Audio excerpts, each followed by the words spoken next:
L'invité du jour, qui n'est autre que le ministre de l'Intérieur. Bonsoir Bruno Retailleau. Bonsoir Benjamin Duhamel. Merci beaucoup d'être avec nous ce soir dans Tout le monde veut savoir. Il y a énormément de sujets à aborder avec vous ce soir. Bien sûr, le match France-Israël. Nous sommes à 24 heures de ce match. Il aura lieu demain soir. Et le contexte sécuritaire. Votre feuille de route aussi, place Beauvau, sur la question du terrorisme, sur celle de l'immigration, mais aussi quelques questions politiques, Bruno Retailleau. Je voudrais évidemment commencer par le match de demain soir, France-Israël au Stade de France, un match sous très haute sécurité. 4000 forces de l'ordre mobilisées, nous sommes à 24 heures désormais du coup d'envoi. Et vous avez dit hier soir chez nos confrères de TF1, le risque zéro n'existe pas. C'est pas très rassurant, Bruno Retailleau? Non, mais j'aurais menti si j'avais dit l'inverse.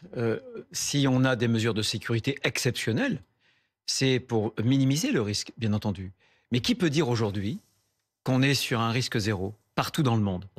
Je ne veux pas, et je pense que ça ne se reproduira pas, j'en suis même quasiment certain, qu'on reproduise les événements qui se sont déroulés à Amsterdam.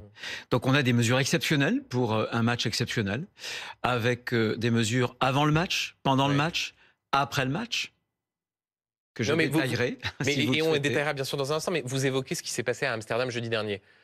Certains qui nous regardent, peut-être des personnalités, des personnes de confession juive, craignent précisément de voir ces scènes-là arriver de nouveau, c'est-à-dire des lynchages de personnes dans la rue parce qu'elles étaient juives. Est-ce que vous pouvez assurer à ces personnes-là que l'on n'assistera pas à des scènes équivalentes demain soir? Bien sûr que non. On a en tout cas mis le paquet pour que ce genre de scène ne se produise pas.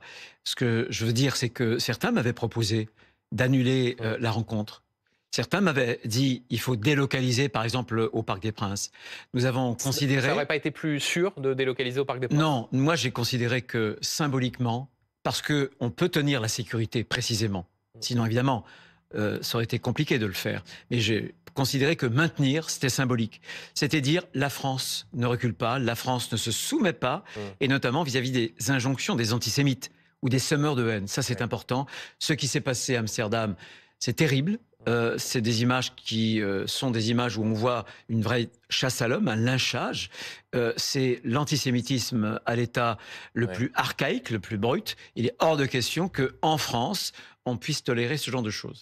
On détaillera effectivement dans un instant le dispositif, notamment la question de ce qui va se passer autour du stade, à Paris, dans les transports. Vous avez envoyé il y a quelques instants un télégramme au préfet, mais juste avant, j'insiste sur ce point. Est-ce que vous pouvez dire à nos compatriotes de confession juive, aux Israéliens qui sont venus assister au match, qu'ils peuvent demain soir, dans Paris, autour du stade, être en sécurité, qu'ils aient des signes distinctifs ou non? Ils seront en sécurité. Ils seront en sécurité. Je les invite à venir au match pour celles et ceux qui sont des passionnés, qui veulent assister à cette rencontre France-Israël. Ce sont les belles valeurs du sport, celles qu'on a célébrées il y a quelques mois aux Jeux Olympiques. Et je pense que c'est important que tous les passionnés puissent entrer de façon sûre dans le match, dans le stade, et ensuite qu'ils puissent s'en retourner chez eux, là encore, en toute tranquillité. Donc quand le Conseil de sécurité nationale d'Israël dit, exhorte ses ressortissants à ne pas assister au match, ils se trompent, ils ne vous font pas confiance? Ah, en tout cas, c'est pas la consigne, c'est la consigne qu'ils ont donnée. Ça n'est pas la consigne que nous avons nous donnée. Voilà, nous sommes en France, encore une fois, et moi je me bats au quotidien, pour assurer la sécurité de nos compatriotes, y compris, bien entendu, de confession juive. Vous avez une idée en termes de chiffre de combien de supporters israéliens seront présents demain soir au Stade de France? On avait le chiffre d'environ 150 supporters israéliens. Mais on va jouer avec une toute petite jauge. Je pense qu'on sera entre 12 000 et 13 000 personnes, puisque ces événements, les consignes qui ont pu être données, que vous rappeliez il y a quelques instants, tout comme les images terribles à Amsterdam, ont dissuadé un certain nombre de publics de se présenter, d'acheter des billets, et du coup, on sera sur une toute petite jauge. Je voudrais simplement redire à ceux qui nous écoutent que le Stade de France, c'est pratiquement 80 000 spectateurs. On sera donc autour de 12 ou 13 000, avec, vous l'avez rappelé aussi, 4 000 gendarmes, 4 000 policiers aussi, 4 000 en tout, et 1 600 stadiers et forces de sécurité qui dépendent de la Fédération française de football. Sur le dispositif au Stade de France, il y aura effectivement ces 4 000 forces de l'ordre mobilisées, il y aura aussi des stadiers. Est-ce que vous avez des informations sur des risques particuliers propres au Stade de France? On pense par exemple à la possibilité d'un envahissement de la pelouse. Au fond, la question que se posent sans doute ceux qui en ont, quel est le principal risque demain soir à l'occasion de cette rencontre? Alors, vous parlez d'un risque par exemple d'intrusion sur la pelouse. Ce risque-là va être paré très simplement, puisque nous jouerons grille anti-intrusion levée. Voilà. Par ailleurs, nous aurons des policiers qui seront des policiers en tenue, dans les coursives. Nous aurons des policiers qui seront impossibles à repérer parce qu'ils seront en civil pour judiciariser, éventuellement, pour ceux qui répandraient des slogans de haine, qui se comporteraient mal. Et nous aurons par ailleurs des hommes d'élite du RAID. Voilà, c'est l'unité d'élite, vous le savez, de la police nationale. Donc on aura un dispositif qui sera très très verrouillé pour qu'on puisse maîtriser, quels que soient les scénarios, la situation. Ça, c'est pour ce qu'il y aura au Stade de France. C'est un dispositif qui est par ailleurs beaucoup plus large. Je le disais il y a quelques instants, BFM TV le révélait, vous avez envoyé un télégramme au préfet. Qu'est-ce que vous leur dites au préfet? Il faut sécuriser les lieux de culte, il faut sécuriser les transports, aussi peut-être des endroits particulièrement à risque, notamment dans la capitale. Quelles consignes très précisément vous avez données au préfet pour demain soir? On va d'abord sécuriser les abords du stade. Ces abords, d'abord, les commerces vont fermer dès 15h45. Première mesure. On aura un double périmètre de sécurité. Un premier périmètre qui permettra aux forces de l'ordre d'opérer, par exemple, des fouilles, des palpations. On aura un autre périmètre plus proche du stade, celui-ci, qui permettra au personnel de la fédération de faire ce qu'on appelle un certain nombre de contrôles de concordance entre la pièce d'identité, concordance avec le billet nominatif. Ça, c'est important. Et on aura un dispositif dans la profondeur, vous l'avez rappelé. C'est la raison pour laquelle j'ai envoyé un télégramme au préfet pour leur dire d'être très vigilants dans les transports, le RER, les transports en commun, évidemment, le métro, jusqu'au cœur de Paris. On va se déployer dans la profondeur du territoire et je voudrais dire que ces contrôles, ces forces de l'ordre resteront, bien entendu, après le match. On ne va pas retirer l'ensemble du dispositif immédiatement après le match. Bruno Retailleau, là encore, je pense à ceux qui nous regardent. La question que se posent peut-être nos téléspectateurs. Tant de moyens, de forces de l'ordre déployés pour un match de foot, pour du sport. Est-ce bien raisonnable? Vous savez, moi, ça aurait été beaucoup plus simple pour le ministre de l'Intérieur que je suis d'abdiquer, de ne rien faire de tout cela. Ouais. Simplement, si les semeurs de haine, comme je les appelle, s'ils nous testent et s'ils sentent notre faiblesse, si nous, on recule en permanence, alors ça va être un encouragement à aller au-delà et à franchir toutes les limites du possible. Donc je pense que moi, vraiment, j'ai tenu à ce que ce match se déroule dans des bonnes conditions. Ouais. Et évidemment, on y met beaucoup de moyens. Mais vous savez que chaque week-end, quand il y a des grands matchs, enfin dimanche, chaque week-end, les matchs de foot, ça nous consomme en termes de force de l'ordre, pratiquement 30% des forces de sécurité intérieure affectées à l'ordre public. En dehors d'un match, par exemple, comme celui qu'on va avoir demain, France-Israël. On parlera dans un instant de la présence d'un certain nombre de responsables politiques, ancien président au Stade de France. Juste avant, sur la situation sécuritaire, on parle de demain soir. Il y a aussi une situation sécuritaire ce soir, puisque 2 manifestations, Bruno Retailleau, sont organisées en réaction à l'organisation d'un gala par une association Israël Forever, proche de l'extrême droite israélienne. Vous voyez en ce moment même les images en direct. Ici, des images effectivement d'une manifestation pro-palestinienne. Un dispositif a été déployé. Est-ce que vous craignez que cela dégénère, que ces manifestations dégénèrent au cœur de Paris? Écoutez, il y a toujours un risque, je le disais tout à l'heure. On a pris Laurent Nunez, le préfet de police. Je lui fais totalement confiance. Nous avons pris un certain nombre de dispositions. D'ailleurs, cette manifestation que je n'ai ni invité ni réclamé. Pensez bien, la veille en plus de ce match, évidemment. Vous auriez pu l'annuler? Non, la justice, par une ordonnance du 8 novembre, a confirmé que le préfet de police avait eu raison de ne pas annuler. Voilà, donc on est... Vous auriez pu défendre auprès de la justice l'idée d'annuler cette manifestation, ce qui n'était pas le cas du préfet de police. Simplement, ce que je veux dire, c'est que cette manifestation n'aura pas lieu là où elle devait avoir lieu, ce soir. Alors qu'on voit effectivement sur ces images... Pas les manifestations qu'on voit aujourd'hui, ce soir. Le gala organisé par Israël Forever. Bruno Retailleau, je voudrais qu'on dise un mot sur la présence du président de la République demain soir au Stade de France pour marquer, dit son entourage, sa solidarité, notamment après ce qui s'est passé à Amsterdam. Ce qui peut étonner certains, un an après avoir choisi pour le président de ne pas aller à la marche contre l'antisémitisme.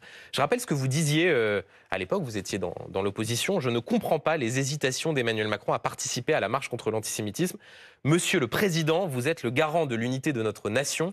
Votre place est en première ligne. C'est une session de rattrapage pour Emmanuel Macron de se rendre au Stade de France demain?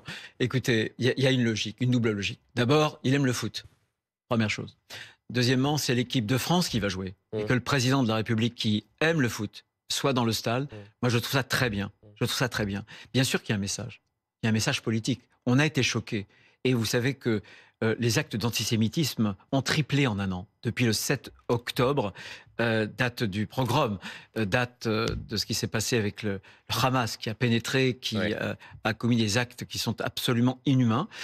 3 fois plus d'actes d'antisémitisme en France. Donc il faut réagir. Et je pense que la présence du président de la République, elle est là encore symbolique pour dire que voilà, il y a un match France-Israël. Eh bien, le président de la République française sera là, le Premier ministre sera là. Mais j'insiste, Bruno Retailleau, sur cet effet de contraste, puisque c'était quasiment il y a un an. Il avait décidé de ne pas se rendre à la marche contre l'antisémitisme. La charge symbolique était la même. Nous étions quelques semaines après les attentats terroristes du 7 octobre. Il avait fait le choix de ne pas se rendre à cette manifestation. Oui, je sais, je m'étais exprimé, donc je ne retire rien de ce que j'avais dit à l'époque. Vous me connaissez, je ne suis pas du genre à renier mes propos, à faire des marches arrière brutales, simplement. Moi, je me réjouis que Emmanuel Macron, demain, soit au stade pour voir un match de l'équipe de France contre l'équipe d'Israël. Toujours sur la question de l'antisémitisme, Bruno Retailleau, vous avez porté une charge lourde contre ceux qui instrumentalisent, dites-vous, la cause palestinienne à des fins politiciennes. Ce sont vos mots à l'Assemblée nationale. Jean-Luc Mélenchon vous accuse en retour de nourrir, je cite, une ambiance pourrie. Nous nous sentons en danger, dit-il, concernant les insoumis. Qu'est-ce que vous lui répondez? Il considère au fond que certains de vos propos mettent une cible sur le dos des insoumis.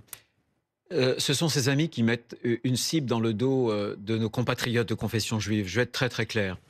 Vous savez qu'il y a des chiffres qui sont incroyables. J'en citais l'un sur notre chaîne hier soir.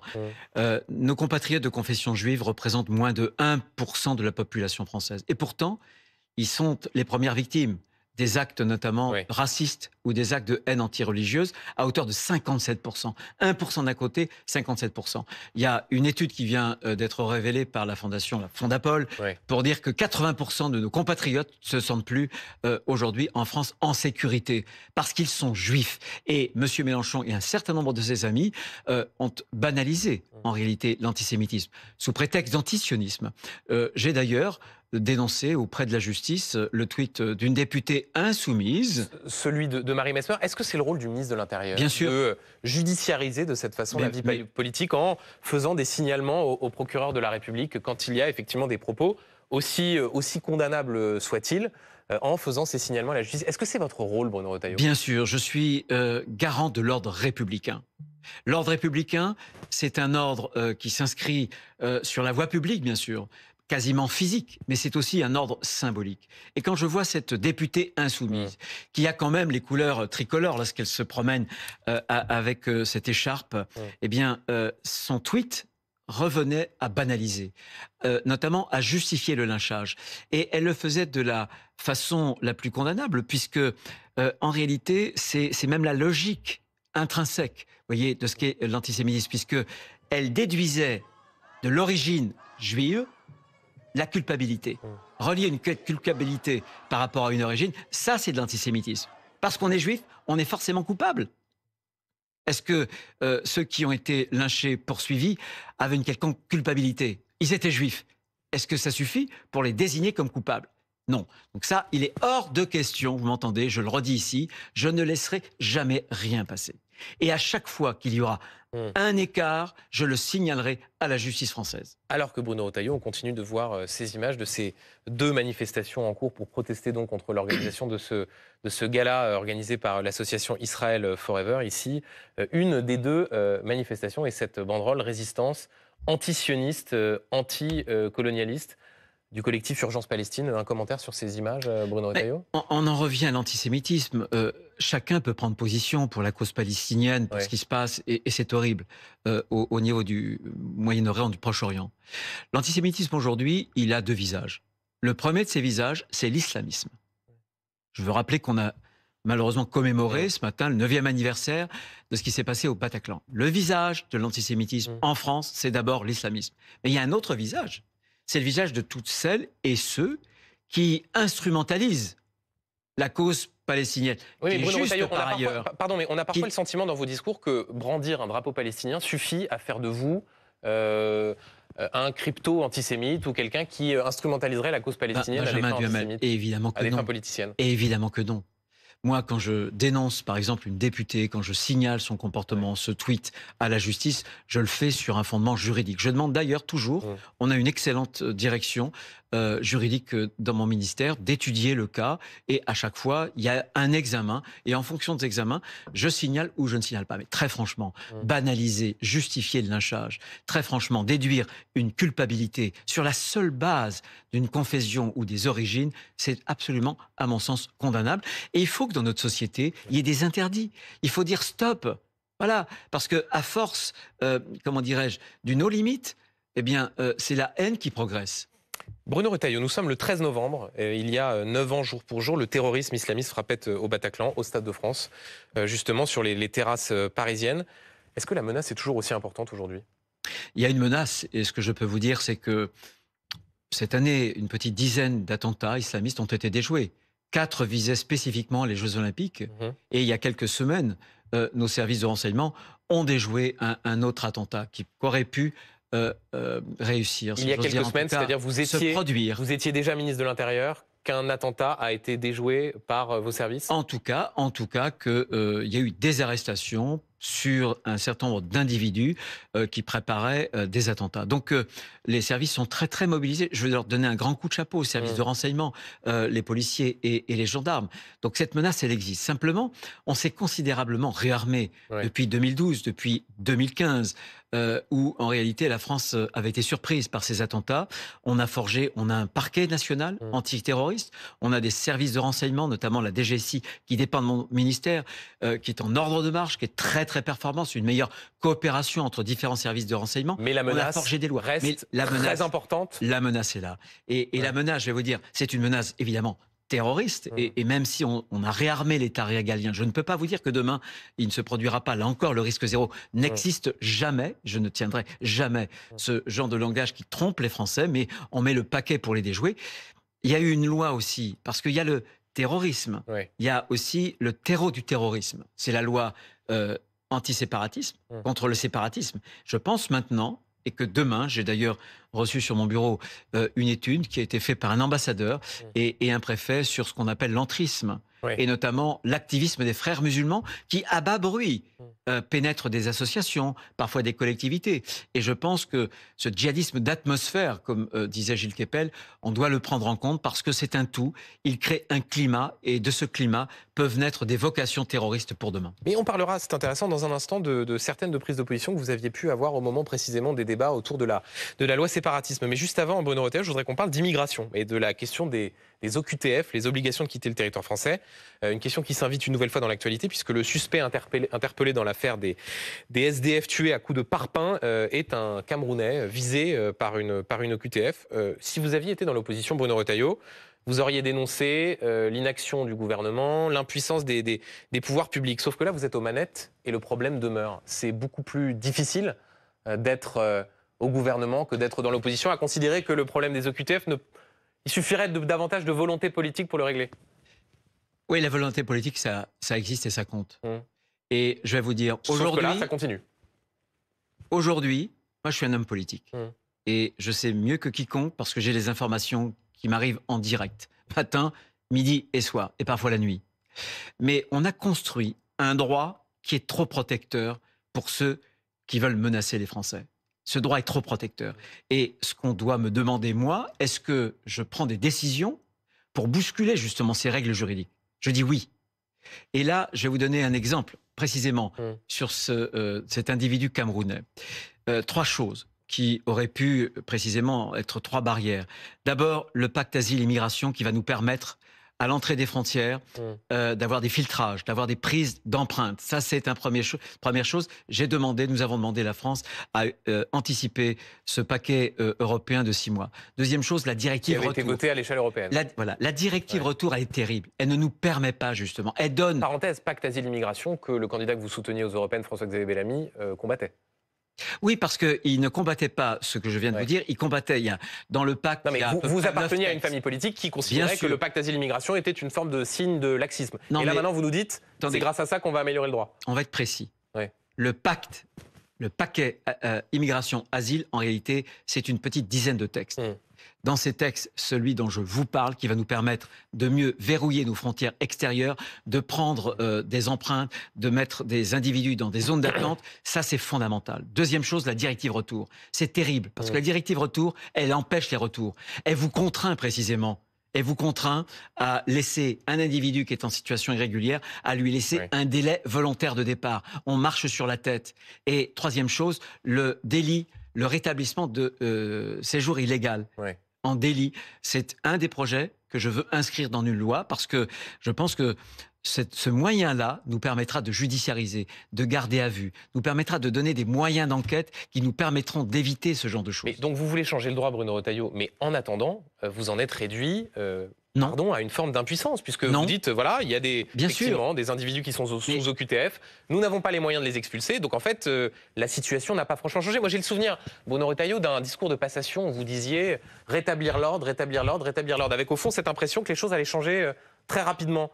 Nous sommes près de 2 mois après votre arrivée place Beauvau et ce genre de drame continue d'arriver. Et vous pensez qu'en 2 mois, très franchement, jamais Duhamel, vous pensez qu'en 2 mois, avec un claquement de doigts, on peut inverser une tendance très très lourde, le laxisme, la faiblesse, le renoncement. Mais vous avez déjà commencé à expulser davantage Bien sûr. Je peux vous dire que ces dernières semaines, nous avons fait 2 vols groupés, l'un en Géorgie, l'autre en Albanie, et ces vols groupés auront été pris en charge par l'argent européen, par Frontex.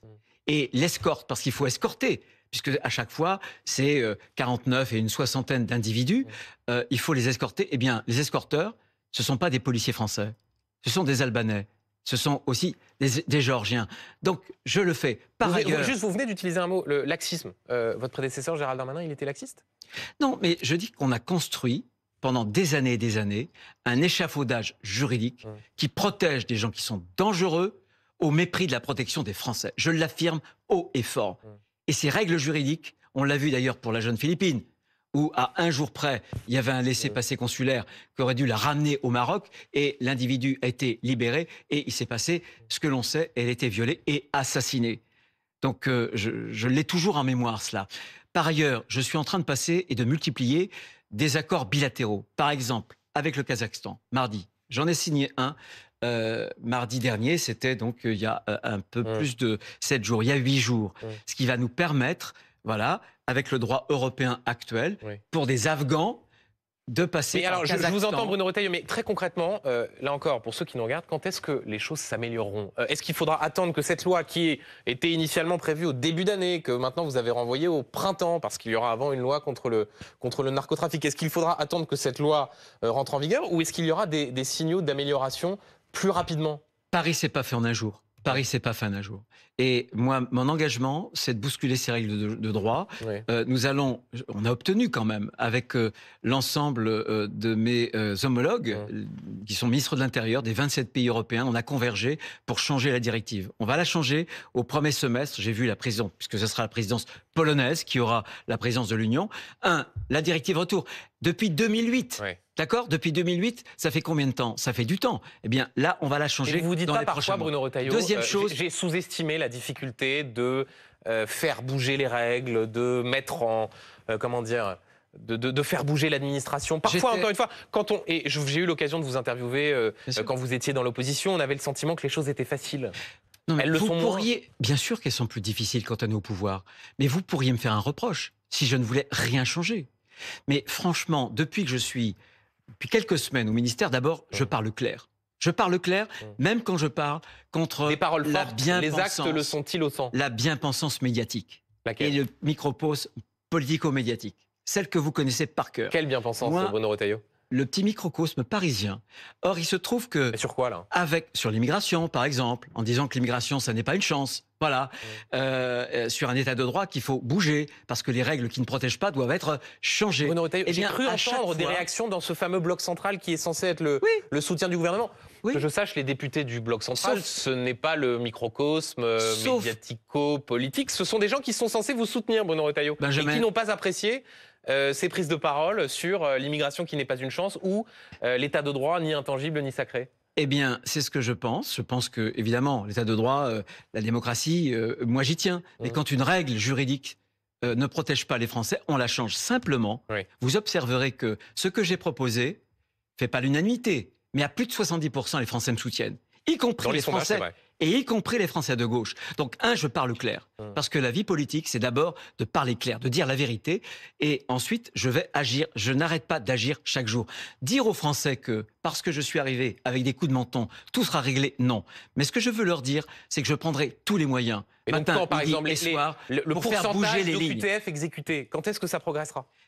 Nous obtiendrons des résultats. Mais croyez-moi, eh bien, il faut du temps. Voilà. Ouais. Moi, je suis un rural et je sais que il faut semer et ensuite on moissonne. Encore un mot sur précisément votre liberté de parole. Vous le disiez il y a un instant sur l'immigration. Parmi les expressions que vous avez pu utiliser par le passé qui ont pu heurter, il y a le fait de qualifier certains Français de Français de papier. Est-ce que vous réutiliseriez ce soir cette expression? Mais ce que j'ai voulu dire, c'est qu'on le voit bien, il y a un échec global de l'intégration. Des jeunes Français qui sont de nationalité française entretiennent une haine de la France. C'est ça qui est terrible. Mais est-ce qu'il y a des Français de papier aujourd'hui, Bruno Retailleau? Je vais être très clair, Benjamin Duhamel. Pour moi, être français, ça n'est pas seulement avoir une carte d'identité. C'est partager un héritage. C'est partager une volonté d'entrer dans un destin commun. C'est ça, être français. Vous voyez, est-ce qu'il y a, Bruno Retailleau, pardonnez-moi, la question est assez simple. Est-ce que vous réutiliseriez ce soir l'expression français de papier? Y a-t-il en France, dans la communauté nationale, des Français de papier? Il y a en France, malheureusement, des Français qui, bien que de nationalité, qui soient de nationalité française, mais qui n'adhèrent pas à cet héritage, qui n'adhèrent pas à nos valeurs. Donc vous n'utilisez plus cette expression français de papier? Si, mais je veux bien l'utiliser. C'est exactement ce que je suis en train de vous dire. Je caractérise exactement ce qu'est pour moi un Français qui ne tient pas à une carte d'identité en papier, mais à l'adhésion à des valeurs, Benjamin Duhamel. Vous cherchez... vous voulez vraiment... non, mais... Attendez, non, mais vous voulez polémiquer? On peut polémiquer. Non, mais je polémique pas, Bruno Retailleau, puisque... polémiquer. Je polémique pas, simplement, on doit ça fait partie affronter. Au-delà de la phrase que vous avez prononcée sur l'immigration, qui n'est pas une chance, qui effectivement a suscité un débat politique, au moment où vous avez été nommé, ont été en quelque sorte scannées certaines de vos précédentes déclarations, dont celle-ci où vous qualifiez certains Français de Français de papier. Je constate ce soir que vous n'utilisez pas cette expression. Mais ça revient à la même chose. Je vous ai dit parce que vous avez blessé certains Français en utilisant cette expression? Benjamin Duhamel, on peut parler, vous pouvez me poser ce genre de questions pendant encore 10 minutes. On va perdre notre temps. Si vous voulez la polémique, on peut l'engager. Il n'y a aucun souci. C'est pas une polémique, c'est une question assez simple sur une expression. Les Français qui me regardent me comprennent très très bien. Aujourd'hui, être Français, c'est partager des valeurs. Moi, j'étais aux cérémonies du 11 novembre. C'était mon message. Quand on est Français, on ne l'est pas seulement à travers des papiers, on l'est à travers des valeurs. La République française, la liberté de croire, de ne pas croire, l'égalité entre les hommes et les femmes, la fraternité qui n'est pas une fraternité religieuse, une fraternité laïque. C'est ça d'être Français. Est-ce que je me fais bien comprendre? Y a-t-il des Français de papier? Eh bien, je pense qu'il y a des Français, malheureusement, qui sont de nationalité française et qui ne partagent pas nos valeurs. C'est pour ça qu'il y a une loi séparatisme. Je pense que les téléspectateurs auront vu que, sur le fond, vous maintenez, mais que vous n'utilisez pas cette expression. C'est intéressant et ce n'est pas une polémique.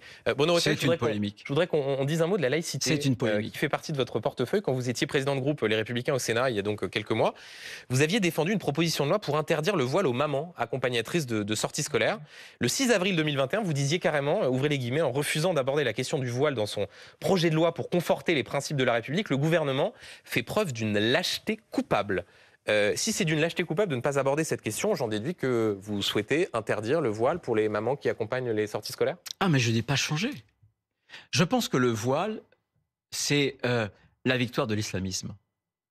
Je pense que le voile, c'est un marqueur pour inférioriser le statut de la femme.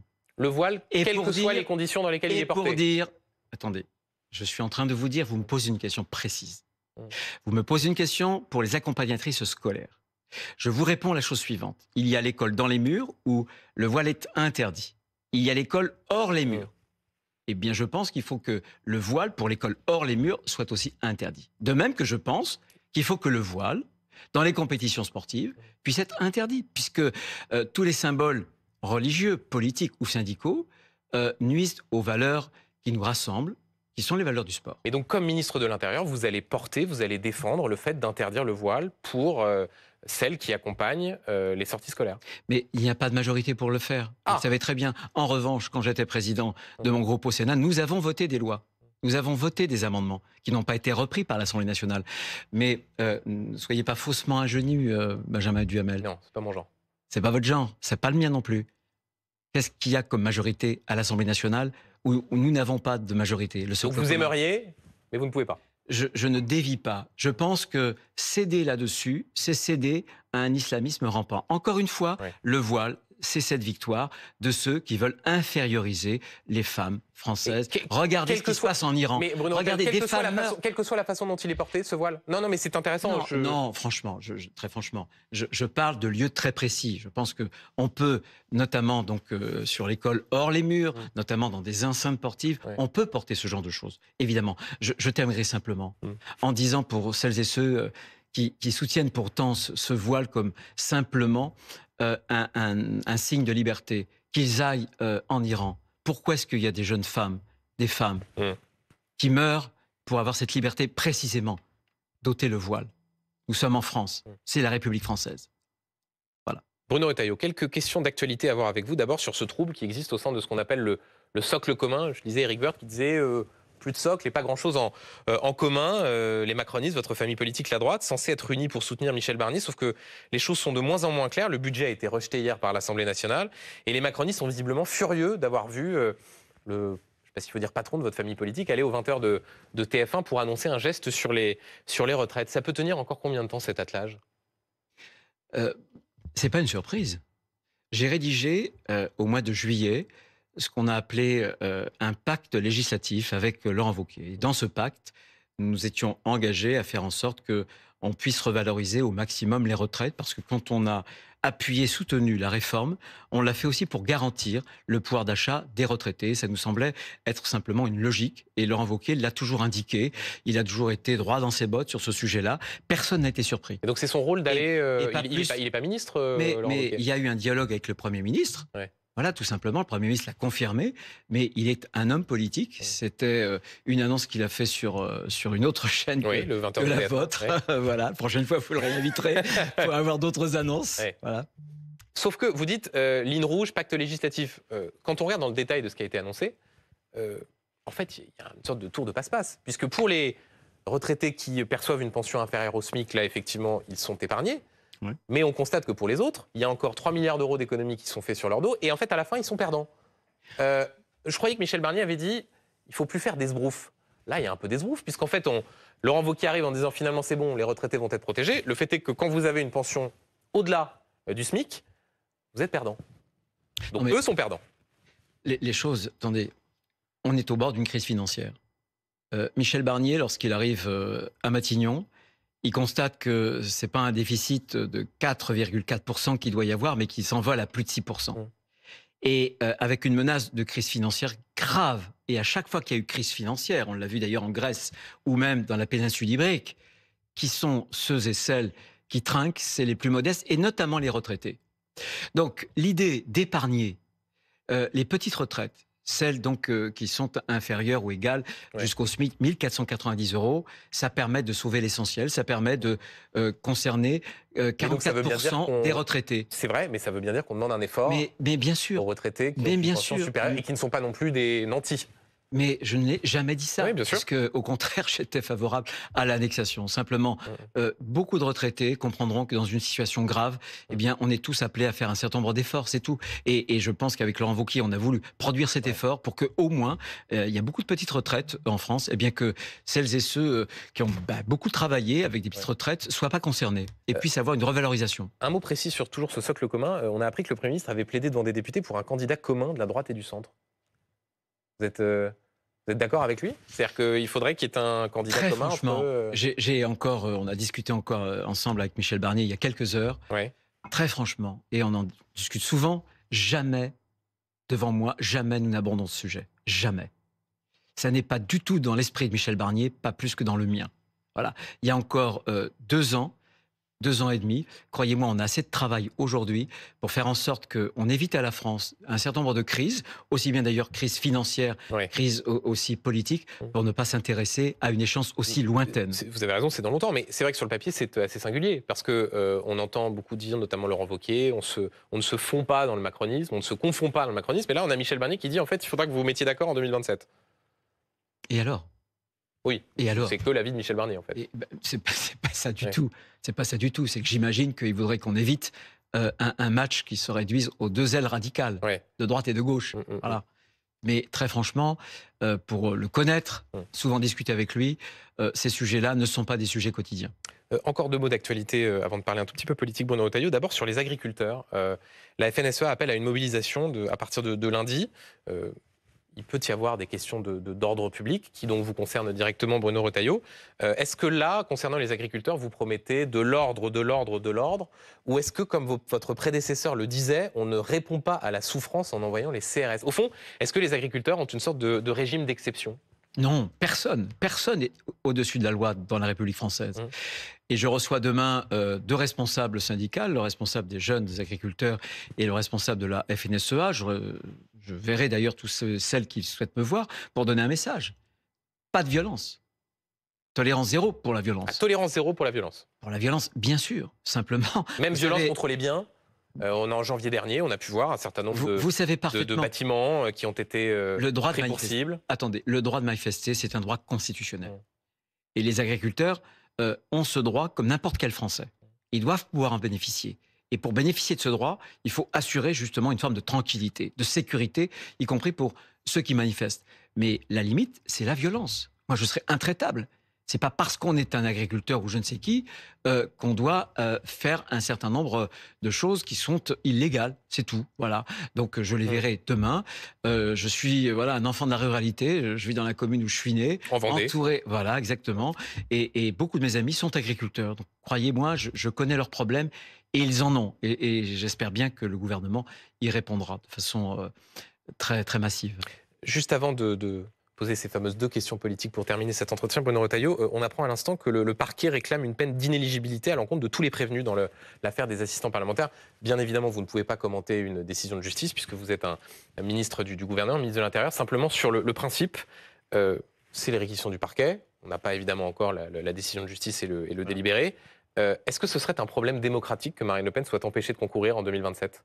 Vous me poserez vraiment la question puisque vous l'avez dit vous-même, on a les réquisitions, on aura le jugement. Donc laissons le procès se dérouler jusqu'à son terme et on verra. Je ne veux pas discuter d'une hypothèse qui n'est qu'une hypothèse. Si cette hypothèse se produisait, alors vous me réinviterez, j'en suis sûr. Voilà. Et on en reparlera. On vous réinvitera et bien entendu, on entendra la réaction de Marine Le Pen dans un instant. Les 2 fameuses questions politiques pour terminer. Donc la première, Bruno Retailleau, sur votre relation avec le président, dont vous disiez pique-pente dans l'opposition. Il faut dire que vous êtes un peu moins disert désormais. Est-ce que vous êtes sous le charme? Vous êtes devenu macroniste, Bruno Retailleau? Je suis gaulliste, pas macroniste. Et comme gaulliste, moi, je respecte les institutions. En plus, j'ai un domaine qui est un domaine particulier qui concerne la protection, la sécurité des Français. C'est un domaine régalien. Donc, j'ai évidemment des liens et des relations qui sont des relations institutionnelles avec Emmanuel Macron pour faire en sorte que on puisse protéger les Français. Lorsque nous sommes allés au Maroc, j'étais aussi avec lui. Eh bien, c'était important qu'on obtienne un certain nombre d'accords. Ça se passe bien. Il est en phase avec votre agenda? En tout cas, il y a des relations qui sont respectueuses. Je ne veux pas dire qu'elles soient amicales, évidemment, mais c'est institutionnel. Et pour l'instant, je ne me plains pas d'obstacles qu'on mettrait sur ma route, et notamment vis-à-vis de la politique publique que j'entends mener. Et pourtant, elle n'est pas fade. Oui. Vous évoquiez le voyage d'État, la visite d'État au Maroc. Dans cette délégation, il y avait l'humoriste controversé, condamné, Yacine Bellatar. Est-ce que ça vous a gêné qu'il soit là? Alors, je ne l'ai pas vu pendant le voyage, je l'ai appris. Non, ce que j'ai trouvé dommage, je vais vous dire. Moi, j'ai trouvé que ce voyage était très réussi. J'ai écouté le discours du président de la République devant les parlementaires des 2 chambres, la chambre haute, la chambre basse. Et il y a eu une ovation. Et très franchement, c'était un grand discours. Et que le Maroc et la France se retrouvent, c'était un grand moment. Et pour moi, en plus, subsidiairement, ça m'a facilité les choses sur un certain nombre de réadmissions, vous voyez, de ressortissants d'individus marocains qui n'ont rien à faire en France. Très bien. Et j'ai comparé ce que moi j'ai vécu au Maroc et les commentaires qui avaient pu être faits, notamment avec cette présence. Ça a un peu gâté la présence, cette présence, ça a un peu gâté le voyage. Mais il n'en reste pas moins que c'est une très belle réussite diplomatique. Mais le reste, je le mets de côté, vous voyez. Oui, vous le mettez de côté, mais j'ai le souvenir que vous aviez eu des mots sévères sur précisément Yacine Bellatar. Ils n'ont pas changé. La question de, effectivement, sa proximité présumée avec Emmanuel Macron. Comment est-ce que vous avez compris le fait qu'il l'invite? Est-ce que, je ne vais pas dire vous, président, puisque maintenant il faut faire... c'est devenu une sorte de leitmotiv. Vous, président, vous auriez invité Yacine Bellatar à une visite d'État? Je vous rassure, je ne suis pas président. Donc, non, ça ne m'a pas échappé. Voilà. Non, mais moi, évidemment, compte tenu de ce que je sais, de ce que j'ai dit sur lui. Vous avez vu ce qu'il a dit sur moi. Oui, il a dit j'ai vu Bruno Retailleau manger un couscous, c'est bien la preuve qu'il est pas raciste. J'aime le couscous. Ouais. C'est une confession que je vous fais ce soir. C'est le scoop que je voulais faire à BFM sur votre antenne, cher Benjamin Duhamel. J'aime le couscous. J'adore le couscous. On n'en attendait pas moins. Mais je retiens qu'effectivement, vous avez été interpellé par la présence de Yacine Bellatar dans cette délégation. Bien sûr, je ne l'ai pas vu sur le moment, mais j'ai constaté ce décalage entre la vraie réussite du voyage et puis les commentaires qui en avaient été faits avec cette présence-là. Un tout dernier mot, vraiment un dernier mot, Bruno Retailleau, sur cette photo qui a pu étonner, celle de vos retrouvailles. Et visiblement d'une forme de réconciliation avec celui qui a été votre mentor en politique, je crois qu'on peut le dire, Philippe de Villiers. C'était au Sable d'Olonne ce dimanche pour le Vendée Globe. Tout est pardonné entre vous. Vous étiez brouillés, fâchés. Maintenant, vous êtes de nouveau meilleurs amis du monde. Ça n'emporte pas de conséquences politiques. C'est un jardin personnel. Et c'était le Vendée Globe. Le Vendée Globe, j'étais, comme Philippe de Villiers, présent à la première édition. C'était la 10e édition. C'était une enceinte sportive d'une course extraordinaire. Sans doute une des plus belles courses, une des plus grandes aventures. Sans doute l'aventure ultime. On parle d'Everest des mers. Donc, je pense que c'était important qu'on ne s'oppose pas. Mais j'ai parlé des valeurs... C'est un des procureurs les plus sévères, avec des mots parfois très durs, d'Emmanuel Macron. Souvenir même de ses mots sur la cérémonie d'ouverture des Jeux Olympiques, où il a comparé cela dans son dernier livre à un suicide. C'est pas anodin comme ça de vous voir proche. Ça n'emporte aucune conséquence politique. Ça n'emporte aucune conséquence. Ça ne fait pas de Philippe de Villiers un soutien du ministre de l'Intérieur, Bruno Retailleau. C'est pas à moi de le dire, d'une part.